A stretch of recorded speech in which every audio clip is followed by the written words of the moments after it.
When we talk about working with our hands and working with screens, we often imagine these as two separate worlds. But for most of us, they are simply two ways of making sense of the world, two ways of building, solving, and creating. For years, students have been told a simple story: choose the trades. It's practical, it's secure, and it's all you need. But the problem isn't the trades. The problem is the trades only story. The idea that your future must fit inside one narrow lane. Because in the real world, hands and screens aren't separate, the person wiring the panel and the person writing the code are working on the same system, solving the same problem, and building the same future. When we tell young people to choose only one side, we shrink their possibilities and we hide the truth about how modern work actually happens. This story didn't come from students. It came from adults, from institutions, from policy rooms, from people who need a simple answer to a complex problem. And somewhere along the line, that simple answer became a pressure, a message that landed hardest on the young people with the least power to push back. The world our students are stepping into is changing faster than any generation before them.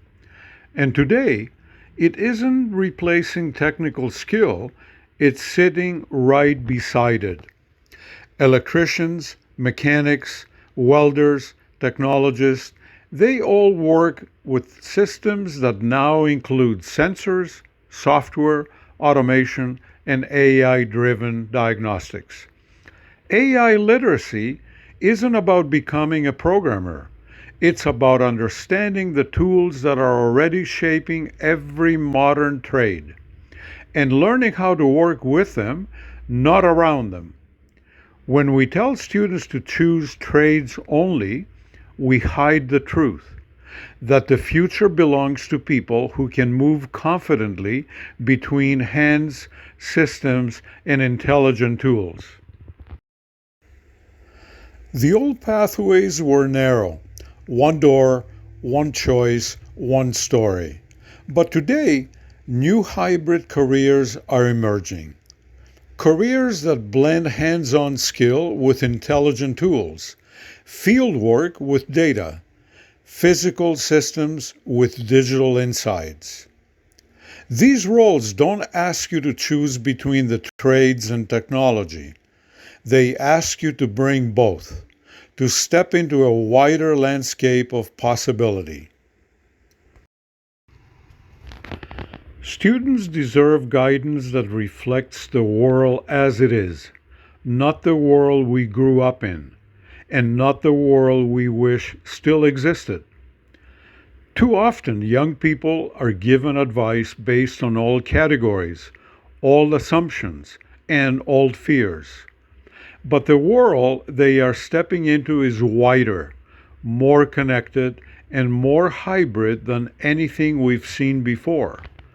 And when our guidance doesn't reflect that reality, we don't just limit their choices, we limit their confidence, their agency, and their sense of what is possible. Students deserve the truth. They deserve a map that matches the landscape. And they deserve adults who are willing, of course, to update the real story. Your future is not a single door, it's a landscape, and you get to walk it in your own way. To the educators, parents, and mentors who care about young people, our world has changed, and our guidance must change with it. The stories we grew up with were built on a different time, a time before automation, before AI, before hybrid careers, and before the blending of hands on skill and digital fluency. Today's students are navigating a landscape we never had to navigate, and they need more from us than slogans, shortcuts, or fear. They need us to stay curious, to stay open, to update our understanding of the world they are stepping into. Our role is not to choose for them. Our role is to help them see the full landscape and to walk beside them as they find their way. If you are feeling uncertain about where you fit in this changing world, take a breath. You're not behind. You're not late. You're not supposed to have it all figured out. The world is shifting, yes, but so are you. And every skill you build, every question you ask, every moment of curiosity becomes part of the path you're creating. You don't have to choose between hands and screens, between trades and technology, between who you were told to be and who you are becoming. Your future is not a lane, it's a landscape, and you're allowed to walk it with curiosity, with courage, and in your own time. You are not walking this alone.